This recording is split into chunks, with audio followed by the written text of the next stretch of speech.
He arrived at the airport earlier than he needed to. That was his habit now. Being early gave him time to think, and thinking kept him calm. He stood near the window, watching planes roll slowly across the ground like patient animals. His bag was small, wore at the edges, and light enough to carry without effort. He did not rush. He never rushed anymore. People moved around him with noise and hurry. Some laughed too loudly. Some argued over seats and bags. Others stared at their phones as if the screens could carry them somewhere else. He watched all of it quietly, not judging, not joining. He blended into the background in a way that had taken years to learn. He was a single father, though no one there could tell. There was no photo clipped to his bag, no sign on his face that said his world revolved around a small person waiting back home. The only clue was in the way he checked his phone once, not to scroll, but to look at a simple reminder. Call before bed. He nodded to himself and put the phone away. When boarding was announced, he joined the line without complaint. His ticket placed him in row 8, an aisle seat. He preferred the aisle. It allowed movement, and he liked knowing where the exits were without turning his head. Old habits, he told himself. Nothing more. Inside the plane, the air smelled faintly of recycled breath and coffee. He stowed his bag carefully, making sure it would not shift. He sat down and buckled his seatbelt the moment he sat, tightening it just enough. His hands moved with quiet confidence, practiced but not stiff. The passengers around him paid no attention. A couple argued softly about window shades. A teenager kicked the seat in front of him without realizing it. A flight attendant smiled and asked if he needed anything. He shook his head politely. He rarely needed anything from anyone. As the plane filled, the noise grew. Laughter, complaints, announcements, the rustle of bags. Through it all, he remained still, his eyes moving slowly, taking in details others ignored. The way the lights flickered for half a second and steadied again. The faint vibration under his feet even before the engine started. The tone of the captain's voice over the speaker. Calm but tired.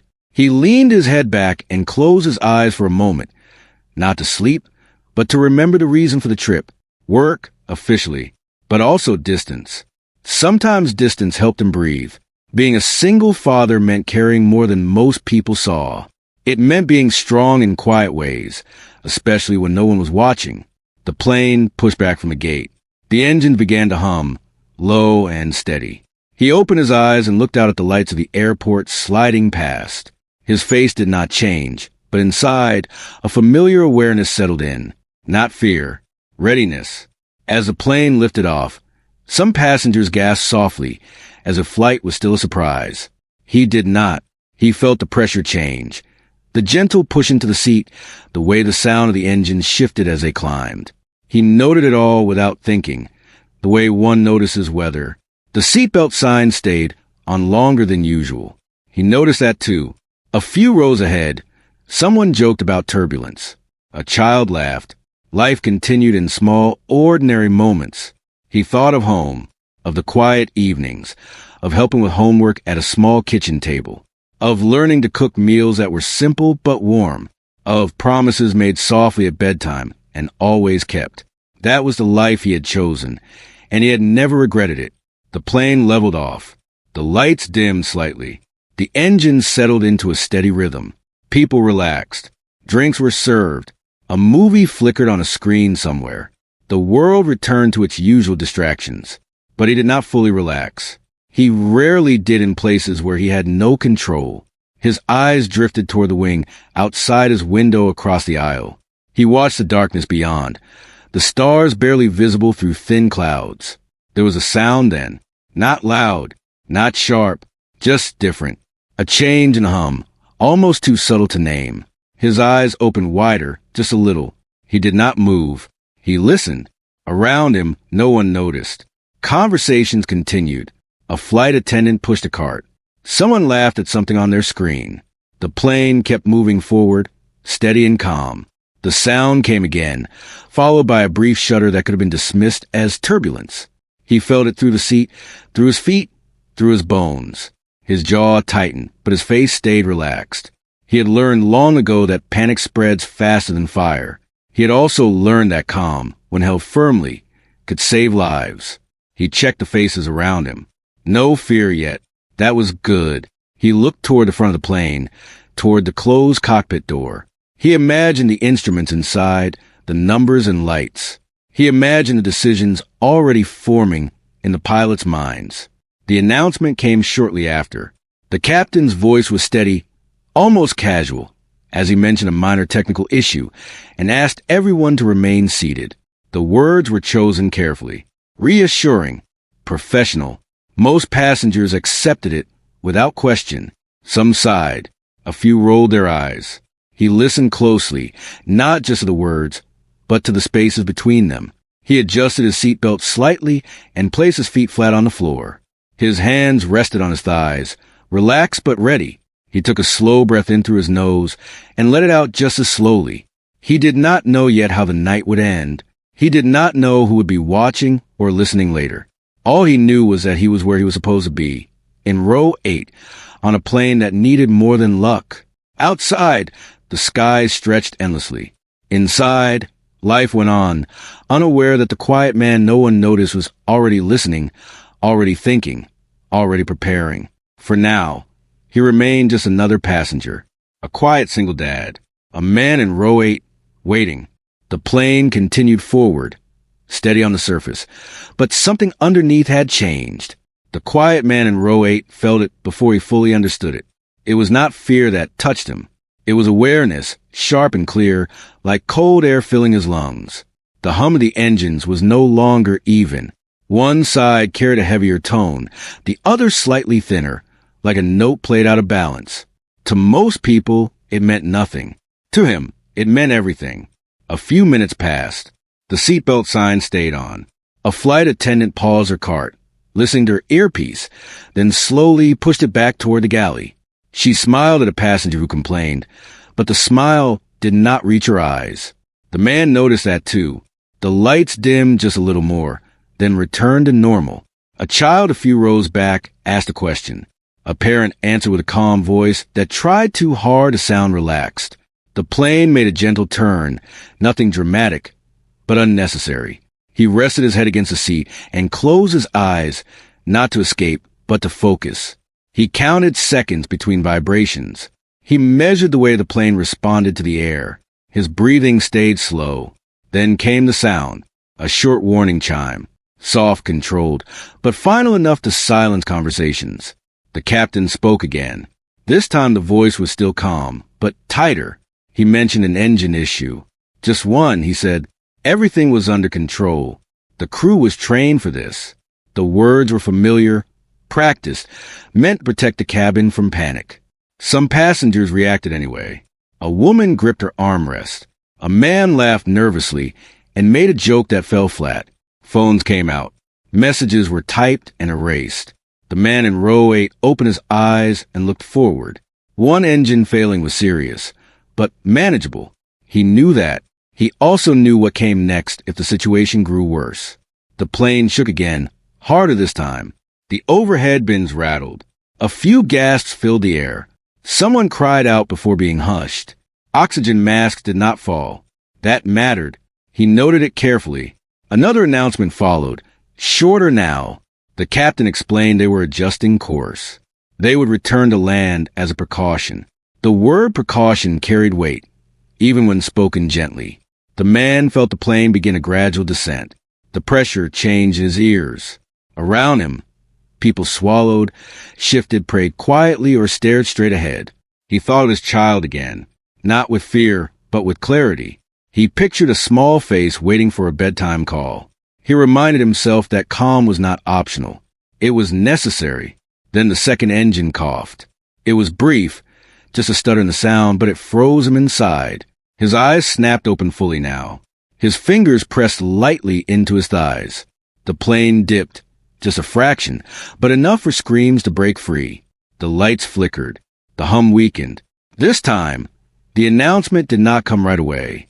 Flight attendants moved faster now, their training showing through firm voices and steady hands.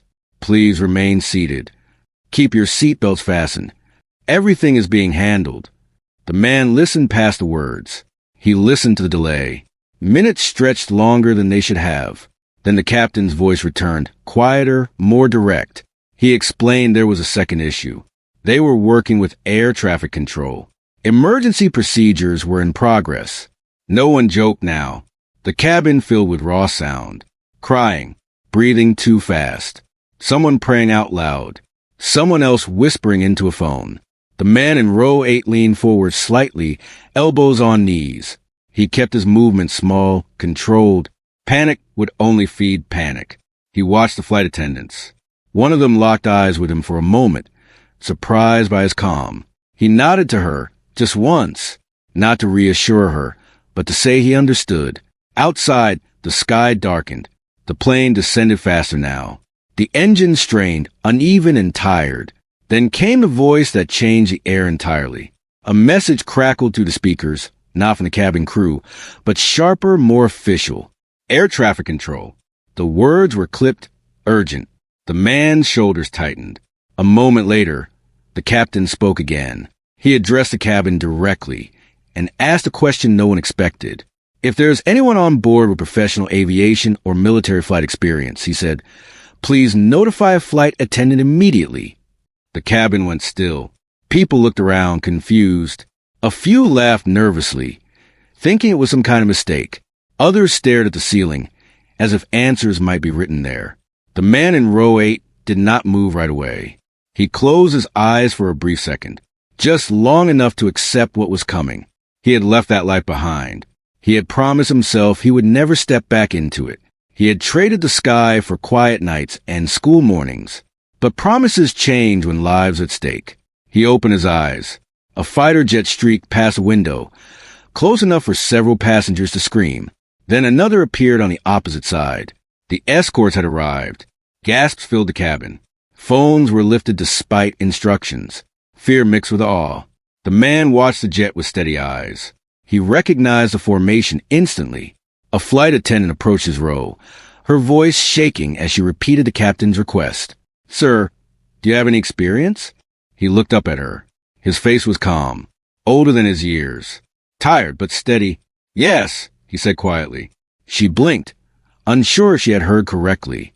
Yes, he repeated, louder this time, but still controlled. Around them, passengers stared. The flight attendant nodded quickly and motioned for him to follow. As he stood, the plane shuddered again, harder than before. He grabbed the seat back, balanced himself easily, and stepped into the aisle. As he moved forward, whispers followed him. Confusion, hope, fear. He did not look back. Somewhere ahead, behind a locked door, pilots waited for answers.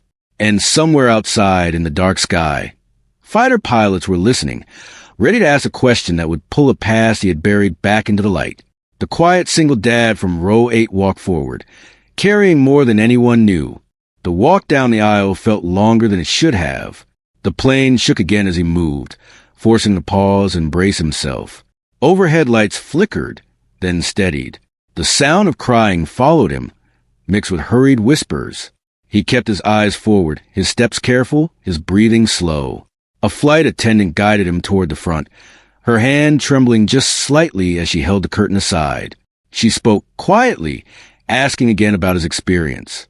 He answered with short, clear words, not details, not stories, just enough to confirm he was not guessing. The cockpit door remained closed. Procedures mattered. Even now, inside, alarms chimed in patterns that told their own story. The pilots were working fast, voices low but urgent. Sweat shined on their foreheads. One of them glanced back through the small opening when the door unlocked, surprise crossing his face when he saw who stood there. The man did not look impressive at first glance. No uniform, no badges, just a calm face and tired eyes. The captain asked him to identify himself. I'm not here to take over, the man said evenly. I can help you stabilize what you have. The captain studied him for a second too long, then nodded. There was no time for pride. He stepped aside. The man stepped into the cockpit and immediately took in the situation. His eyes moved across the instruments, reading them as easily as words on a page. One engine was gone. The other was struggling. Temperatures climbing, limits being pushed. He spoke in a low voice, suggesting small adjustments. Nothing dramatic, nothing reckless. The plane responded, just enough to ease the strain. Behind them, the radio crackled. Commercial aircraft. This is escort lead. We need confirmation. Who is advising you? The captain looked at the man. He hesitated, not from fear, but from memory. The man leaned closer to the radio. His hand rested lightly on the panel, steadying himself as the plane trembled again. This is passenger assistance, the captain began. The voice on the radio cut in. Negative. We need identification. If you have military or advanced flight support on board, state it now. The man closed his eyes briefly. Then he spoke. His voice changed. Still calm, but sharper now. Focused. This is advisory support only, he said. Aircraft stability is priority. There was a pause. Static filled the silence. Say again, the fighter pilot replied.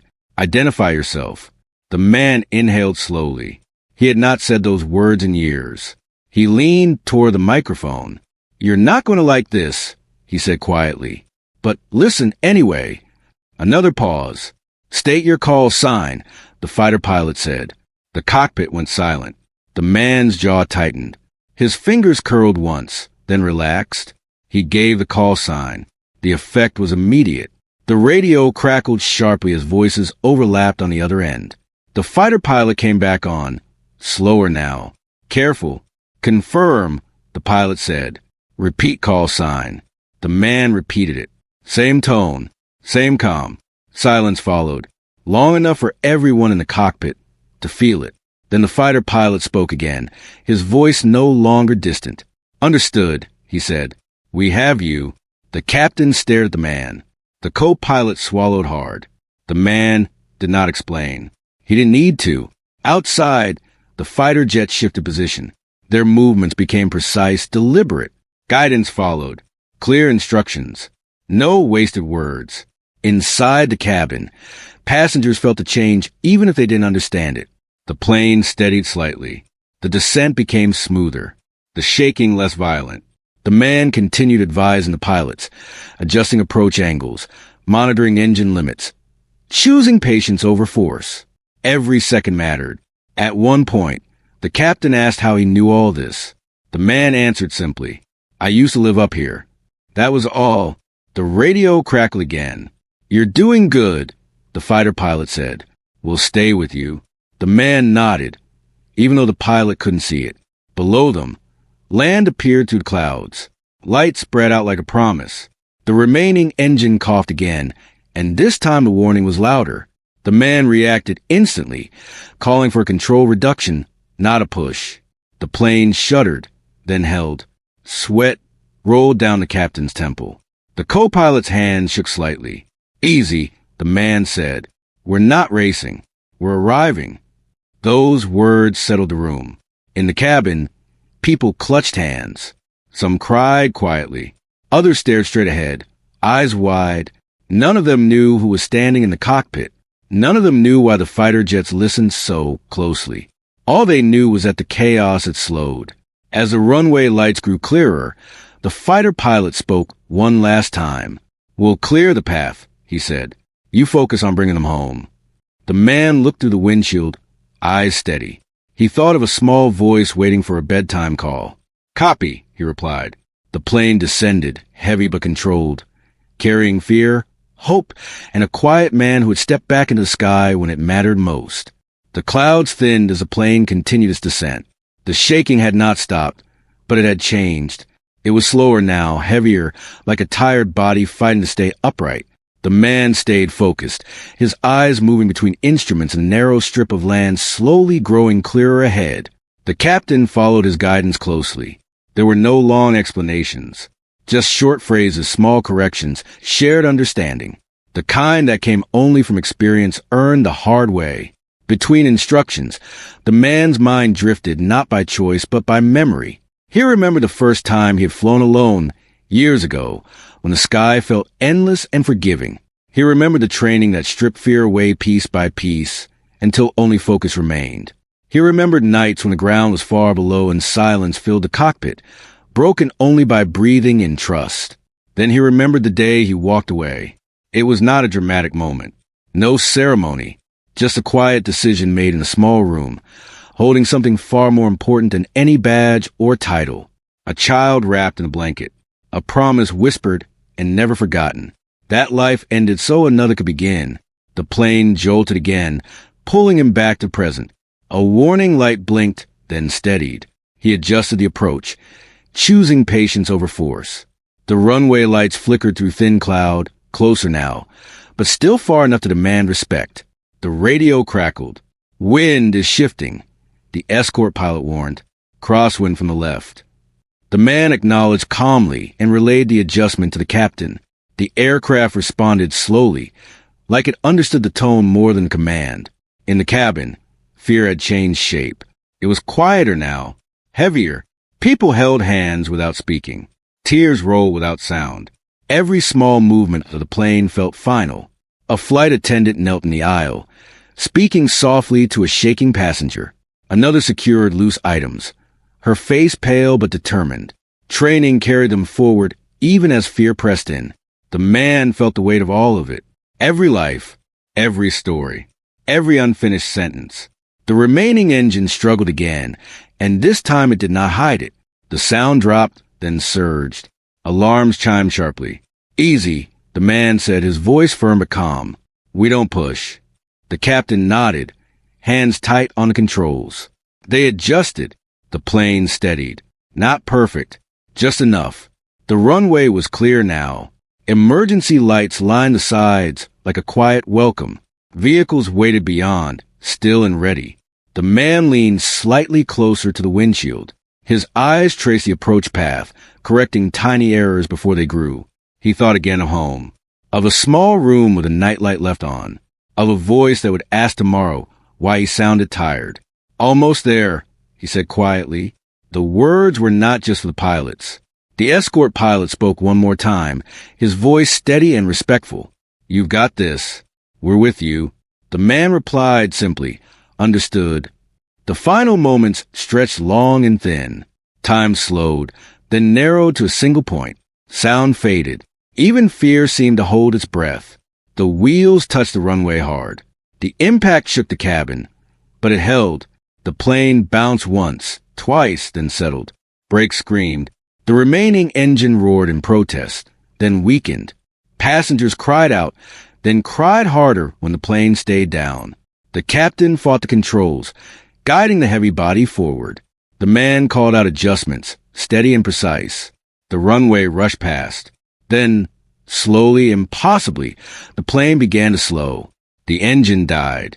Silence followed, broken only by the sound of wheels rolling and brakes cooling.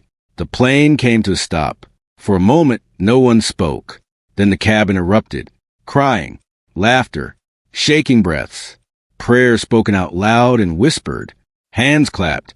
Some people sank forward in their seats, overwhelmed by relief. In the cockpit, the captain closed his eyes and rested his forehead against the controls. The co-pilot let out a sound that was half laugh, half sob. The man stepped back, suddenly aware of how tired he was. The captain turned to him, eyes wet. You saved us. The man shook his head gently. We did, he said. All of us. Emergency crews surrounded the plane. Instructions came through the speakers, calm and controlled. Passengers were told to remain seated. The man slipped out of the cockpit quietly, returning to the aisle. People stared at him now, recognition dawning even without understanding. Some reached out, touching his arm, whispering thanks. He nodded politely but did not stop. He returned to row 8, sat down, and finally allowed his hands to shake. Outside, lights flashed. Inside, life returned in waves. The hardest part was over, or so it seemed. The cabin stayed loud for a long time after the plane stopped. Relief came out in many forms. Some people cried without shame. Some laughed too loudly. Others sat very still, staring at the seat in front of them, tried to understand that they were still alive. The man in row 8 stayed seated. His hands had stopped shaking, but his chest felt heavy, like something had finally been set down after being carried too long. He leaned back and closed his eyes for a moment, not to sleep, just to breathe. A flight attendant came to him first. Her eyes were red, but her smile was real. She thanked him quietly, in a voice meant only for him. He nodded and said she had done her job well. That seemed to matter to her more than anything else. Emergency workers boarded the plane soon after. They moved carefully, checking, guiding, reassuring. Passengers were escorted off row by row. Many people looked at the man as they passed. Some whispered thank you. Some squeezed his shoulder. One older man stopped and placed a hand over his heart before moving on. The man accepted it all without speaking much. Praise had never sat comfortably with him. When it was his turn to stand, his legs felt heavier than expected. The adrenaline was gone now. What remained was exhaustion, deep and honest. He stepped into the aisle and followed the others toward the open door, where cool night air rushed in. Outside, flashing lights painted the runway in red and white. The sky was still dark, but calmer somehow. He walked down the stairs slowly, feeling the ground solid beneath his feet. Officials approached him, polite but serious. They asked questions: where he trained, how long it had been, why he was on the flight. He answered simply, giving only what was needed. He asked that his name not be shared. That request was noted without argument. One of the escort pilots approached later, helmet under his arm. He looked at the man with open respect. They exchanged few words. None were needed. Some understanding lived beyond conversation. Eventually, the noise faded. Passengers were moved along.